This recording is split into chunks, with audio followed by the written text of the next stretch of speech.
Good evening, Saj Hussain here, live Q&A to help you with your property questions and property challenges. So I'm doing a live both on Facebook and LinkedIn at the same time, which is a first, so hopefully the technology will be okay and this will work well. So we put a couple of messages up earlier on, saying I was going to do this evening. So I've got a couple of questions to start with. I'll get started with those. Then anything I can help you with this evening, whatever questions you have, please fire away. And if you think this will benefit somebody else, tag them in and share it as well. I'd really appreciate that. So we'll run for about a half an hour, unless we've run out of questions, and we'll all finish early and get on with what we were doing this evening. Hopefully we'll have plenty of questions to answer for you. So I'll start with the questions that were already sent in earlier on, and then any questions you've got, type them in below, and then hopefully I'll get those answered for you as well today. So the first question's by Shahid Hakim from Urban Vehicle Logistics, which is, what are your thoughts on post-Brexit house prices, short, medium and long term? Essentially, do you buy now or do you wait? What's the best thing to do? Well, the thing is, there's massive uncertainty right now in the marketplace. There's uncertainty because people don't really know what's going to happen, how things are going to pan out over the next few weeks or the next few months, even over the next couple of years, how things are going to go. Everyone's got a view in terms of how things are going to change, but the reality is none of us really know. But what we do know is there's uncertainty, and what happens with uncertainty is it slows down decision-making process because fear sets in because people don't know what's going to happen next. And when that's happening, so people are unsure, fear setting in, and indecision happens, and those that are then looking to invest are no longer making decisions, they're not spending money. So what happens is there's less buyers in the marketplace. If there's less buyers in the marketplace, supply and demand alters, and ultimately what will happen is house prices will start slowing and then maybe even dropping. So for example, we're in Birmingham right now, the market's still quite strong. There's a few little indications and signs that actually there might be a little bit of a slowdown I'm seeing. But if we look at what's happening in London market's already slowed and then started to drop in some places as well. So this is my view is what will happen because of the uncertainty in the marketplace. We probably will have a little bit of a correction. Prices will fall a little bit. There might be a little bit of a drop in house prices. But when's the best time to buy? Well, the best time to buy property, I was always told, is when we're at the bottom of the market, right? But how do we know we're at the bottom of the market? The only way we know we're at the bottom of the market is once we've hit the bottom and it's starting to go back up. But at that point, it's too late. You've already gone past the bottom. You're on the way up now. So my belief is if you're getting good deals, they stack up, they work really well right now, you should be buying those deals and not waiting. So I'm, for one, certainly stepping up a gear in terms of buying deals and snapping up deals in the coming months rather than slowing down and waiting. So I started in property nearly 14 years ago now, and some of the best deals I ever did were in the last recession. Amazing deals that I've not seen again. And now I have the hindsight of that experience. If we get a slowdown in the marketplace, a correction or a drop in prices, I'm certainly going to be looking to buy the right deals that are making good money for us. So hopefully, Shai, that's giving an answer, giving you a view that I have. None of us really know what's going to happen. We don't have a crystal ball, but it's just my view based on my experience of what I think will happen in the marketplace. So Shai had a second question as well, which is how can I hold a tenant's deposit in a scheme if I only have one or two properties without going to a letting agency? But here's the thing, you don't need to go to a letting agent to have your deposit registered. As a landlord, you can register your deposit directly with the various deposit registration schemes, which is TDS, DPS and My Deposit. So 3 deposit protection schemes. There's 2 ways to have your deposit registered. One is what's called a custodial scheme and the other one is insurance backed. What that means is you could either collect the money from your tenant and then put it into one of these schemes and send them the money, which is what you call a custodial scheme. So where they're holding the money on your behalf, and when your deposit ends, both you and the tenant confirm that it's kind of been wrapped up correctly and the deposit is then returned to the tenant, released to the tenant. If on the other hand there's a deduction, then it's dealt with at that moment in time at the end. You might say that there's a deduction, it's going to be withheld, and then the tenant has a view on that and it's dealt with in that way. The other way is what's called an insurance-backed scheme, which is where you hold on to the money, the deposit money, you register it into the scheme and you pay a fee. That fee is essentially an insurance So I think we pay about £14 or something like that with my deposits, because we have quite a significant amount that we register, so we get a bit of a discount. I'm not quite sure what the individual rate is, but it won't be a huge amount. And you get to hold the deposit. It has to be kept in a client account, by the way, because it's not your money. It's a client's money, so it has to be put into a client account. So you need to get a client account set up for that.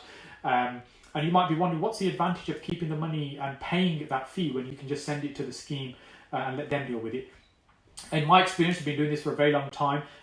If we are holding the money, we're more in control of that process, how it exits at the end, and deal with it with the tenant in a way that's kind of a win-win. Just in my experience, that's what worked well. But if you've just got, for example, the 2 deposits, it's probably easier just to send it into one of the schemes and let them hold it. I'm just sharing my opinions, my experience with this evening. You know, if you've got any views, any comments on what I'm saying, just put them in the comment section below. I'd love to know what you think about this. So next question that I've got is from Freya Kadri at Bricks and Bridges. If someone had £100,000 to invest in property, how would you suggest they invest it? What sort of return should they be aiming for? Now, that's one of those questions that it's quite difficult to answer just with the information I have. Ordinarily, if we were having a one-to-one conversation, I'd be asking a lot more questions around what is it you want to do, why you want to invest, what's important for you investing, what return ultimately you want to achieve, what risk appetite you might have, whether it's short-term investing you want to do, whether it's long-term investing you want to do. All these things would have an impact in terms of what you would do with £100,000 in property. So for instance, if you're looking for cash flow strategies, often HMOs, service accommodation, sourcing, these are good cash flow strategies. If you're looking to grow capital, you might be flipping properties where you're buying, adding value and selling on. It might be some form of a development that you might be doing. These are all kind of growing your capital. It could be that you want a mixture of the two, where you have some income you're getting from the property, but also you're getting great long-term capital growth as well. So just with £100,000 in itself is not enough information as to what you should do with that. It ultimately depends why you want to invest, what you want to get out of it, what's your long-term goal. And let's say your purpose of doing this is so that you can build up an income to give up your day job, for instance. That's the reason many people choose to get involved in property, so they have an alternative source of income, so they can give up their day job or maybe reduce their hours and really have more freedom, more time freedom. That may be what they're looking for. And if that's the case, what you should be doing is focusing on, how can I build up a high income? So you're looking for high income, high yielding properties. And as you may already be aware, my favourite is HMOs, houses of multiple occupation, where you've got several people sharing one house. So you've got multiple rents you're collecting from one place. Now, there's all different types of HMOs. There's, just like there's with any business, just like there's with hotels, for instance, you've got your budget end and you've got your high end as well. It's the same thing in the HMO market. You've got various different types of investments you can do. But generally speaking, you tend to get a much better yield than you would on a single let if it's done correctly and in the right place. So that would be my suggestion if you were looking to create income from £100,000 of investment. And you're probably going to be using it as deposits, where you're borrowing some of the money from the bank and leveraging the bank for the rest of the money. The interesting thing with borrowing money from the banks is, if you went to, I won't mention the bank's name, but if you went to one of the high street banks and said, can I borrow £100,000 please, and I want to use that money to buy shares in your bank, they might be a little bit reluctant in lending you that money, because the assets that you'll be offering is the shares in that bank. On the other hand, if you went to the bank and said, look, I want to purchase a property, can you lend me £100,000 and I'll put some of the money in as well to purchase a property, they'll sit you down very quickly with their financial advisor, their mortgage broker, to be able to set you up with a mortgage to be able to purchase that property, because it's asset backed and they're comfortable. To me, that sounds bizarre. They won't lend you the money to invest in their own bank. However, they'll lend you the money to go buy a property. That says something. For me, that's a big sign in terms of why property is a great place to be investing and leveraging the bank. So let me just check. Have we got any other questions? Shall I carry on with the list that I have? We have 4 So I questions. have my on LinkedIn. wonderful assistant here with some questions. Okay, so the first one is that Michael's question? Saj from Mikhail Consultancy. Mikhail Consultancy. Your question, auction houses, easy way to purchase them. So there's 3 ways to buy properties that go into an auction. You can either buy in the room, which is where most people will turn up. They'll turn up, kind of stick their hand up, vote on the bid on the property, and if they're the highest bidder, they'll probably get the property. One way to look at it is that you were the only person in the room willing to pay that kind of money to get the property. That's one way of purchasing. Another way of purchasing is to wait until the end of the auction, and if it's not sold, you could then have a conversation with the auctioneers to see if they can do a deal with you after the auction for what's called unsold lots. When the market's quite strong, as it is right now, for example, in the Midlands, the market's quite strong. Most of the stock in auctions tend to get sold. There's very little left over. There's very little unsold, as it were. The third way to purchase from auction is to buy prior to the auction itself, is where you might be in an auction room and it says this one's been withdrawn, sold prior. What that means is that they've already done a deal with somebody before the auction, before it's hit the auction room. Now, there are some properties which can only be sold through the auction. For example, some local authorities will be selling property, some properties that buy LPA receivers, where they're in insolvency, and those properties they want to sell what's called an arm's length transaction. So they put it into the auction, and the best offer is what they get. That's how it's done. They won't do any deals beforehand.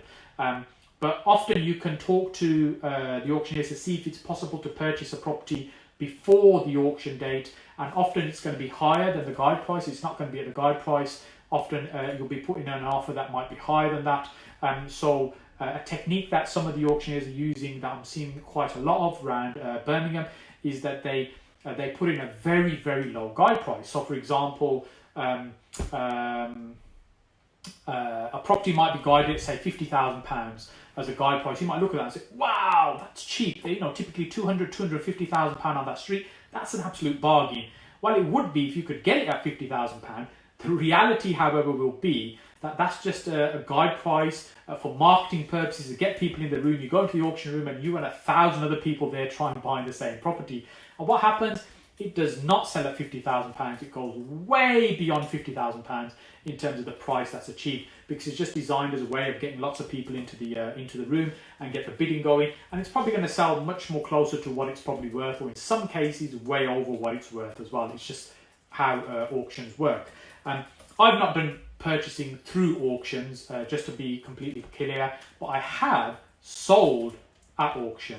And I think it's a great way to make money that way, particularly when you can buy lots of property very cheap and you sell cheap. So let me say that again. You find properties that's very cheap and you sell them cheap. So there's a gap between very cheap, and that gap in between is really what your margin is. So that has been my first experience of getting involved in auctions. My personal belief is it's difficult to get really good deals at auctions when the market's strong, because so many people are buying. And how do you know the market's strong? Well, actually, an indication is how many lots remain unsold at the end of the auction. If you've got lots of properties that remain unsold within the catalogue, that's an indication of slowdown in the marketplace. You see a pattern over previous auctions. If you're finding pretty much everything in the auction has been sold, that's an indication the market's really, really strong. So that's kind of my thoughts on auctions. Hopefully, Michael, that was useful. So Ibrahim Udin's got a question: what's the best way to approach agents for rent-to-rent HMO deals? So probably about 7, maybe 8 years ago, I was teaching rent-to-rent and getting deals either from estate agents or direct from vendors and owners of HMO properties. And the way you'd get access to the owners would be through the HMO license, the register, which is publicly available, it's public information. You can access and find out who the owner of a property is, and you send them a letter and ask them to get in touch if they're interested in selling or maybe doing a long-term let. The other way to get the properties off is the agents. The agents have properties available. Now, these days, when you're approaching agents, it's much more common. Rent-to-rent is a much more common strategy. That was many, many years ago. And depending on your area or where you're based in the country, what you'll find is that you'll get a different response. But let's say you in Birmingham, if you're ringing up agents and you're looking for a long-term let with a guaranteed payment. Effectively, you're looking for somewhere where you are paying the rent each month to them. They don't have to worry about a tenant that they're going to have to try and collect the money from, or several tenants. You're paying the rent each month, you're guaranteeing that over a long period of time, so there's no voids for the owner. So that's the benefit to the owner. As landlords, what do we all want? We want somebody that's going to be paying the rent on time and looking after the property. Ultimately, that's what we're looking for. We're not looking to evict people, we're not looking to be harassing tenants. We just want tenants that are going to look after the property and ideally be there for the long term. There's no benefit from us constantly changing and evicting tenants or any of that nonsense sometimes you hear in the media. So when you have a proposition that's offering a long-term let, as pretty much a guaranteed payment each month, and there's no voids during that time, and it's over a period of time, say 3 years, 5 years, something like that, that should be music to the ears of the landlord. Now, just to be clear, this isn't going to suit everybody. It's not going to be for everybody. For those that are a bit more open to something like that, it could possibly work. Now, it may be that you position this in such a way, because you're offering this guaranteed payment each month, there's no voids, that your monthly payment is lower than what the market rate is. In some instances, you might have to pay above the market rate to be able to get the property in that way. It just depends on your locality in terms of where you are. So that's essentially what your proposition is. And there are many other approaches that people use. Sometimes people talk about being a relocation agent, where you're helping professional tenants move into the area with various blue chip companies, if that's the kind of tenant type that you're working with, and you're looking for properties that can accommodate them. You might be talking about a corporate let. Now, just to be clear, personally, I don't think that's the correct documentation to use, a corporate let, but the language tends to be one that agents are familiar with. Letting agents understand what a corporate let is. Just for clarification purposes, a corporate let is when a company, a business entity, effectively is taking on a property as accommodation for its staff. So the company itself is not going to be the tenant.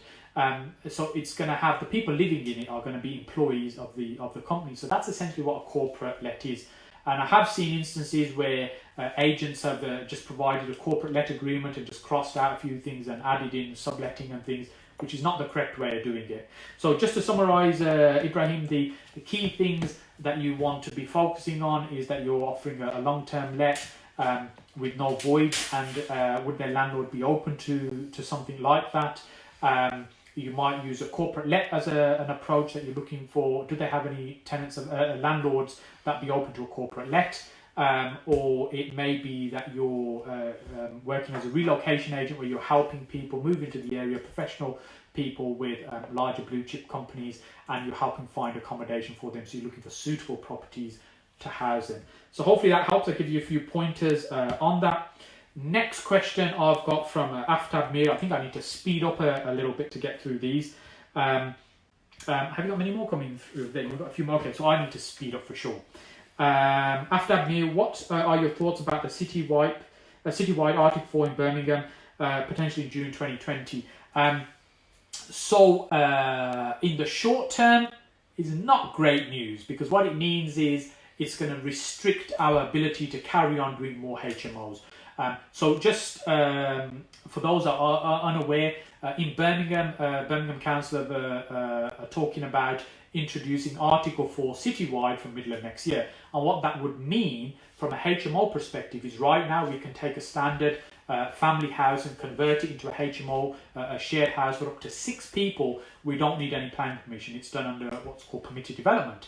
However, when Article 4 comes into force next year, what will mean is those permitted development rights, the rights that we have to be able to take a house and convert it to a share for 6 people, will now be removed. So we'll no longer be able to do that. And the reason they introduce this is because they just want much more control of where these houses are being created, and they just want to avoid ghettos. I understand that, and I get why they want to do that.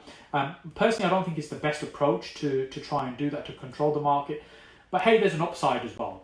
And here's the upside. The upside is what they're doing is restricting the supply of new HMOs into the marketplace. We're already in a fairly competitive market. By the restriction of the supply, the demand will remain the same. So what happens, basic economics, the value of the asset will start to increase. So the prices will slowly, it won't happen overnight, but gradually what will happen, the prices will start to increase because there'll be a limited supply of these properties in the marketplace. So if you can get in, and I'd say now's the time, your window of opportunity is closing. So if you're in Birmingham and you're looking to HMOs, you really need to get a move on. You need to get them up and running before the middle of next year when this kicks in. When it kicks in, those ones already running will effectively have grandfather rights. That means they can continue to run, but new ones will require planning permission. So in summary, the short-term pain is that actually it's going to limit our growth. The long-term benefit is that the prices will probably go up for those that have got the properties already there. You'll still be able to create HMOs. It's not you're not going to be able to do any more HMOs. It's just going to be another hurdle that you're going to have to deal with as part of the process, but it's quite a big hurdle, and that will cause problems. So some of the really the great areas for HMOs, your Edgbaston, Moseley, Erdington, places like that, I suspect will be exceptionally difficult to get more HMOs through, because they're the kind of places they want to control. And around the university in Selly Oak, they already have these controls in place anyway. Now it's going to become citywide. So I hope that answers your question, Aftab. So I've got a next question from Charan. What do you think about the rent to buy strategy? Okay, that's Khalid's handwriting. We'll blame him for that. So,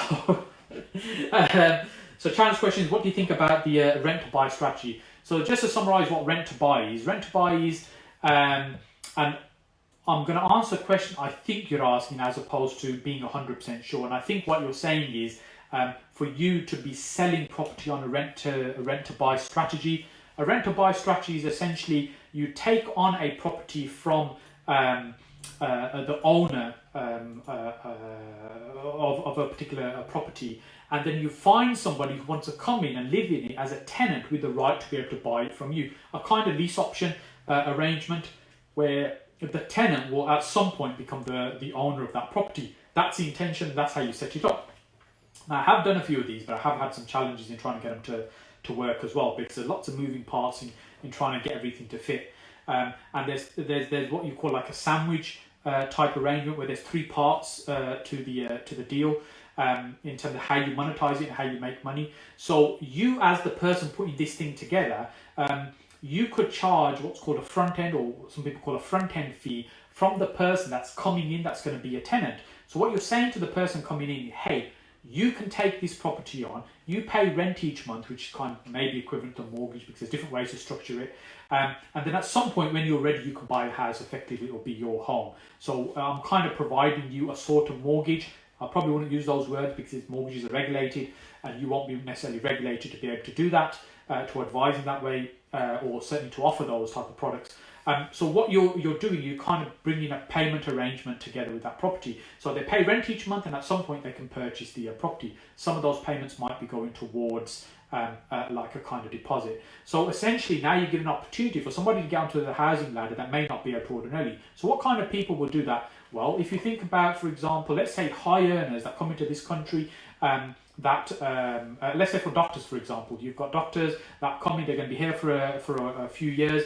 At the beginning, they've got no credit rating, they've got no history. Here, it's very difficult for them to get a mortgage, even though they might be earning a very good salary. But with time, that will change. It could be, for example, somebody who's a trainee accountant right now, they left university recently, they're on a kind of graduate type salary, they're on 25 grand a year. It's not enough to get them the property you want, but this kind of arrangement would allow them in a few years time, where they're on 40, 50 grand a year, to be able to complete on the purchase and mortgage the property that way. So they're locking the benefit now. So the front end is you charge a fee for that. You charge them a fee to be able to get into this type of deal. And in the middle part of the fee would be where, let's say the market rent is £500, you might be charging them £600, so you're getting a little bit extra than what you would have got ordinarily. And then the back end fee is what price you've agreed. Let's say the house is worth £100,000, you say to them, right, you've got the right to buy this house in the next 10 years at £120,000. So when they complete on that transaction, they will buy it at £120,000, yet you actually only own £100,000 to the original vendor.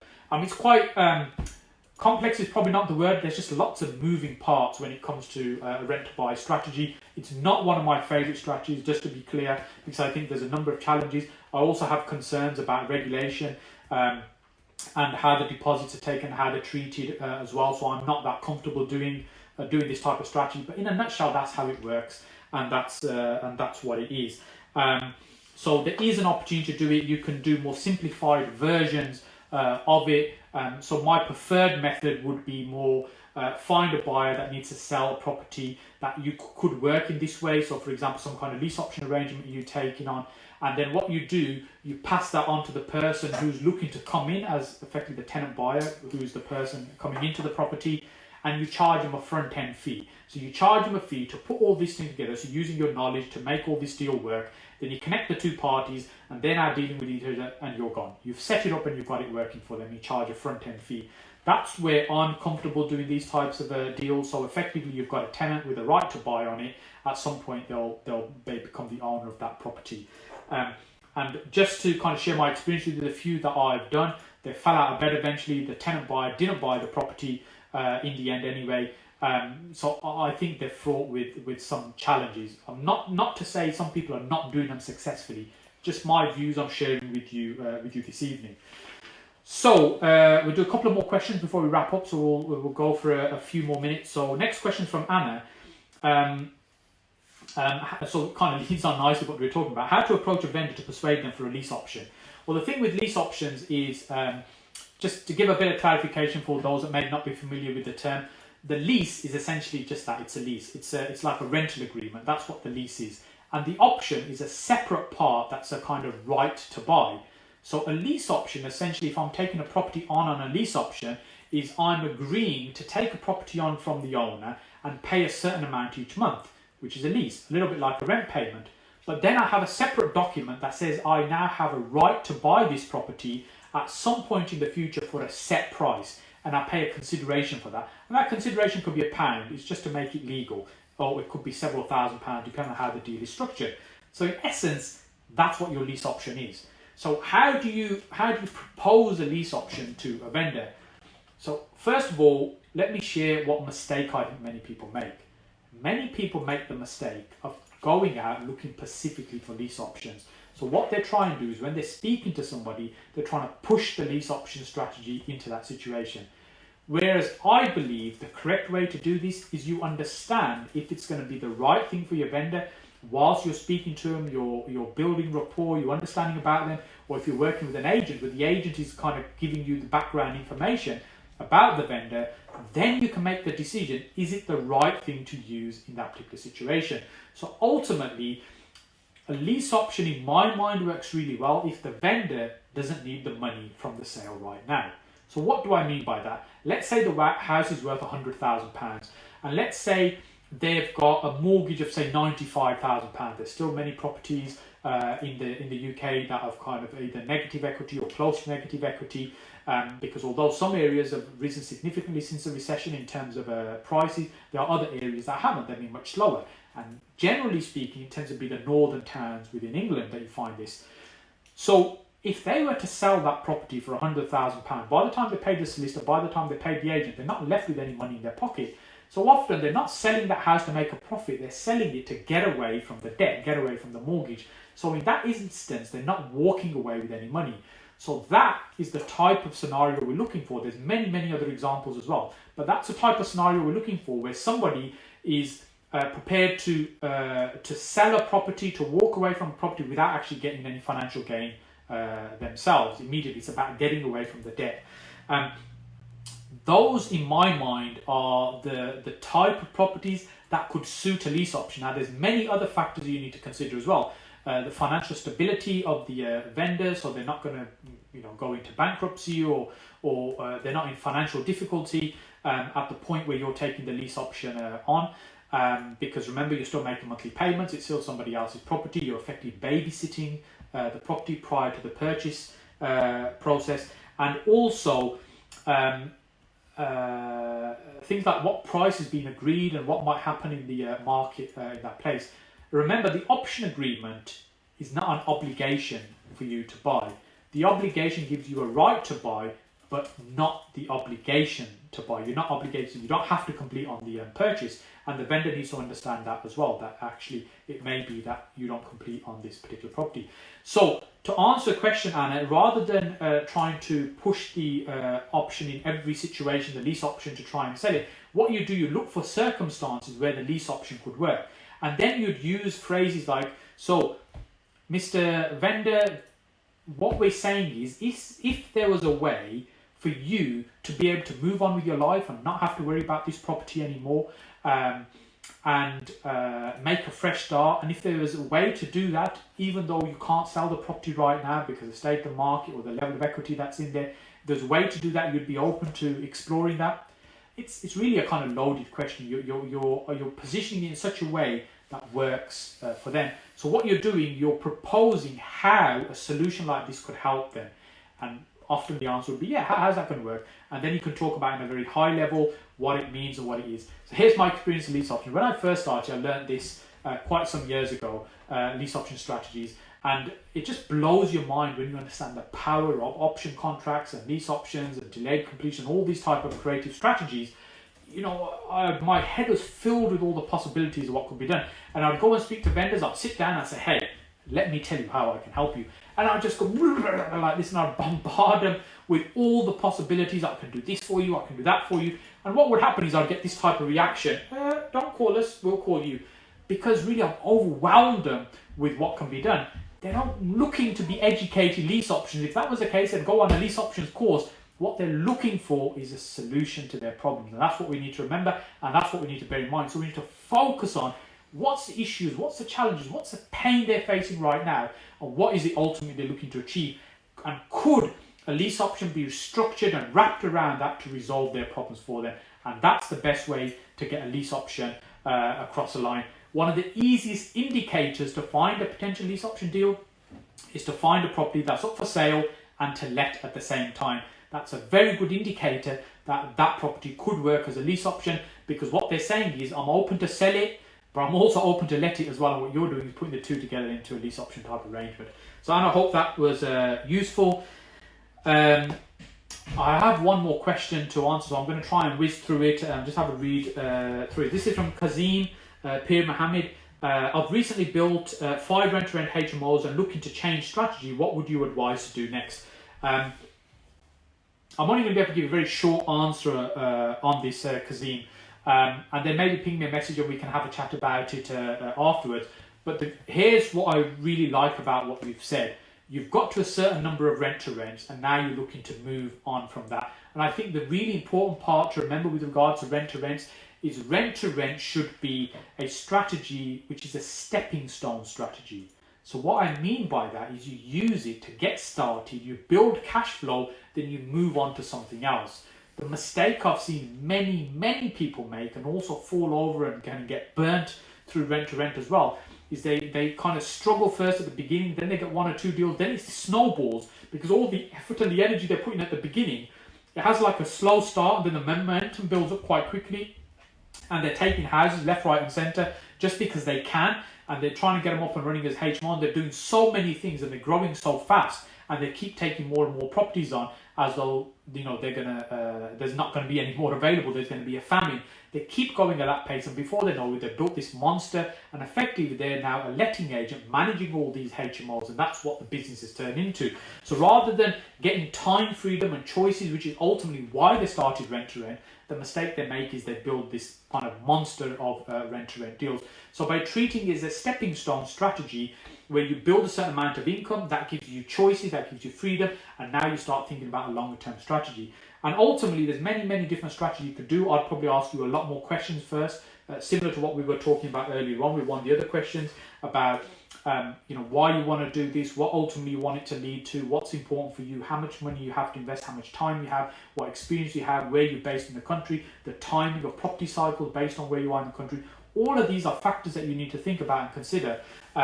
And I've got a great YouTube video on this in terms of what's the right strategy for you. If you go to my YouTube channel, The Saj Hussain, you'll find it on there, where I spend about 40 minutes on helping you find the right strategy. Because there's many factors that you need to consider before you can work out which is the right strategy for you.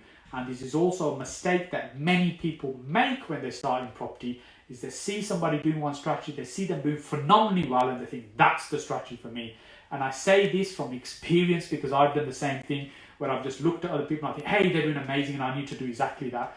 when that may not have been the best strategy for me. So all these things that I've learned over the years, that you need to understand these, you need to understand which is going to be the right ones for you, so it fits like a glove your strategy, rather than you trying to do a strategy that may not be a good fit. So let me give you an example of what I mean. Let's say you're absolutely brilliant with numbers, you're very analytical, you love the research online, give you a computer and give you some research and analysis to do, and then you are in your element.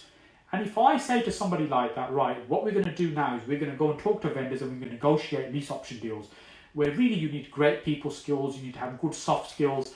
That person is really not going to do very well in that situation. I'm not saying they can't make it work, but they're putting themselves in a very uncomfortable and difficult position. And my personal view is, why try and get mediocre at something you're not good at? Why not spend your time being absolutely brilliant at what you are good at and leverage out the other things to other people? And then find strategies that are going to suit you much better, rather than just copying strategies other people are doing. So just before we wrap up, my key message there is, find the strategy that's right for you and not necessarily one somebody else is copying and using. So I hope you find this session useful. It's the first time I'm doing this as a LinkedIn Live and Facebook Live simultaneously. Hopefully it's worked. I have no idea if it has, so I've got some questions I've answered.